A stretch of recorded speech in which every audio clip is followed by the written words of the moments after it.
All right. Well, hello. My name is Ken Archer. I'm the Vice President of Product at Upwave. I'm joined by Dr. Bo Dabbs, the Director of Data Science in Upwave. And this exciting event is the launch of a new white paper that Upwave's data science team has just released and is available on our website at upwave.com. Go to resources and white papers.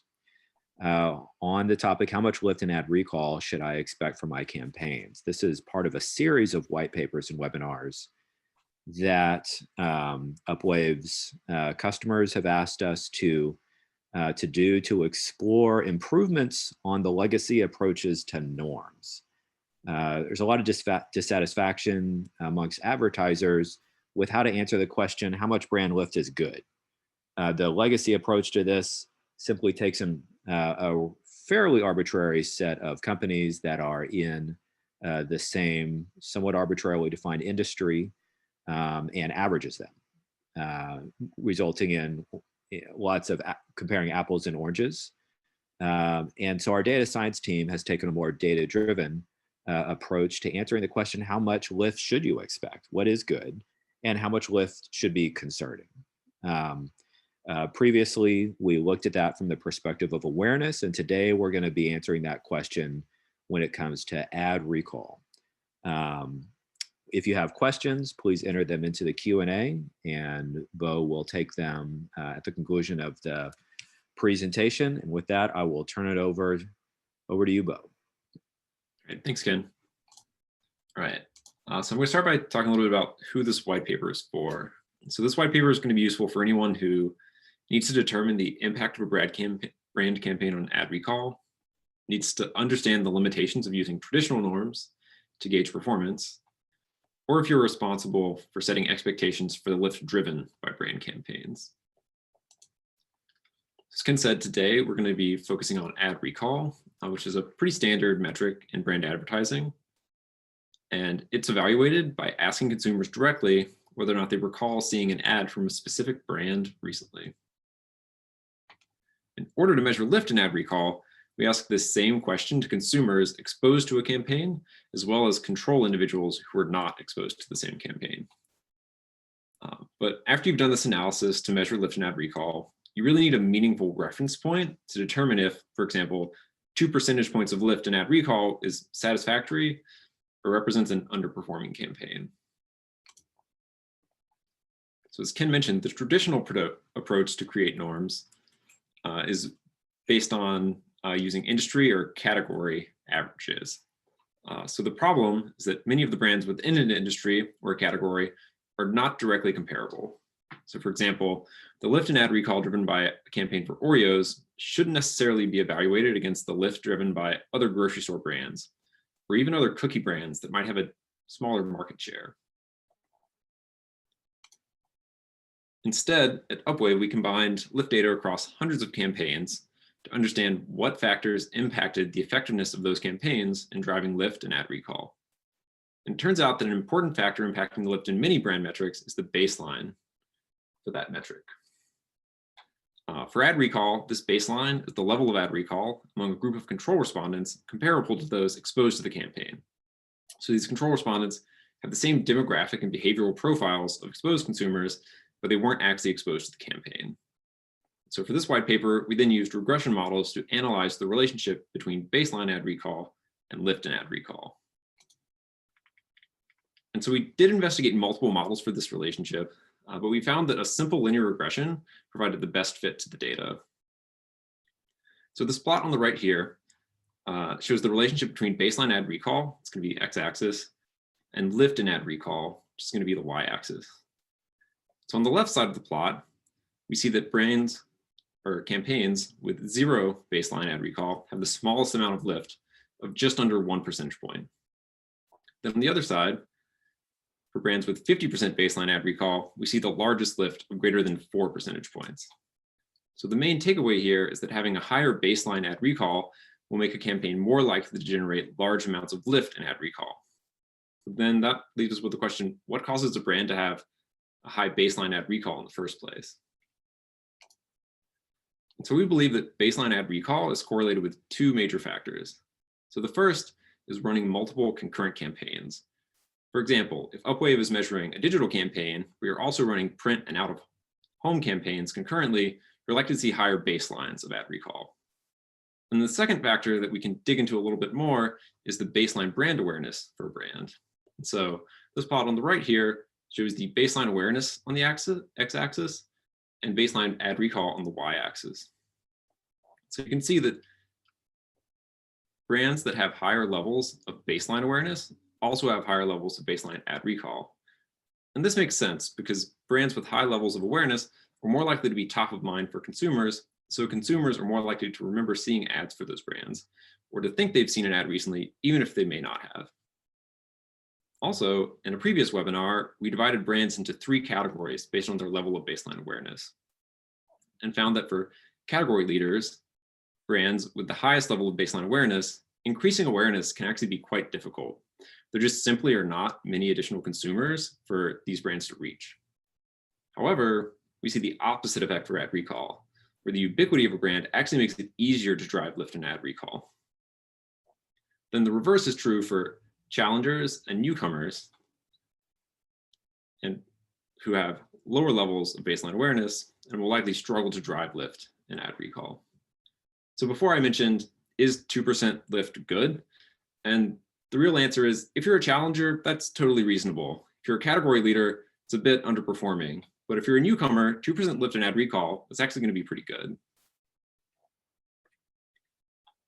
So our analysis in this white paper shows that baseline ad recall and brand maturity are major factors impacting lift and ad recall.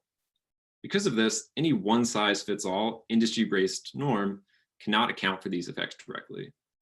So whether your brand is a category leader, a challenger, or a newcomer, Upwave can help you contextualize brand campaign performance and then provide guidance on how to optimize your campaigns based on campaign-specific factors.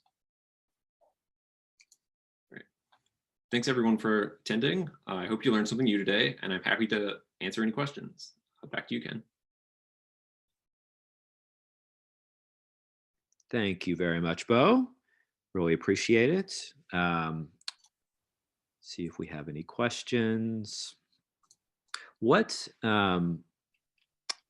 one. Has Upwave seen this variation by baseline for ad recall? So ad recall is being impacted by what is the baseline within the same industry. So traditionally, industry is used as the proxy, the basis for the norm for determining what is a good ad recall. But have you seen a lot of variation within the same industry?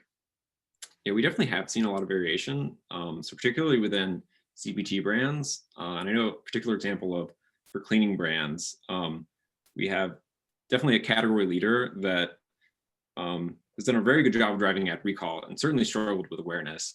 And then some smaller brands that people just haven't heard of as much that had a much harder time driving ad recall. So this is definitely something we see even within brands like cleaning brands. Right.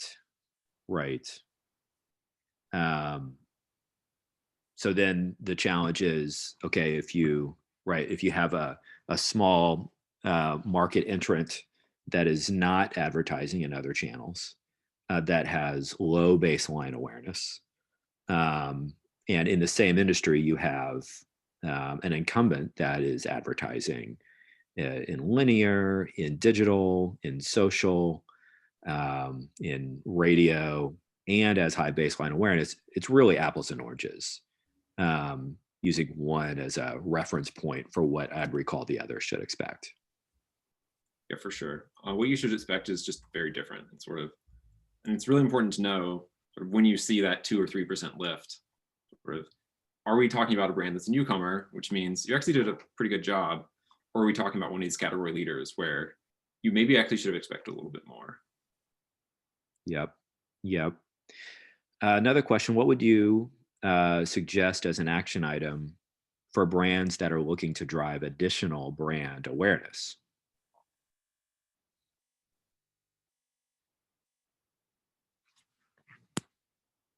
Let me think about that. Well, if we, I mean, if we uh, definitely, campaigns in multiple channels is one thing. Um, Yeah, I think for awareness, it's really important to sort of stick out to the consumer. And I think a lot of times yeah, um, frequency is important. So if you have a very low frequency, it's sort of hard to get stuck into a consumer's mind. Also, CTV campaigns tend to do a better job of increasing awareness because they're more in your face. right, They don't right, necessarily do the as they're not necessarily better for something like consideration or purchase intent, but for something like awareness, you're much more likely to actually remember an ad. right. So a more immersive format.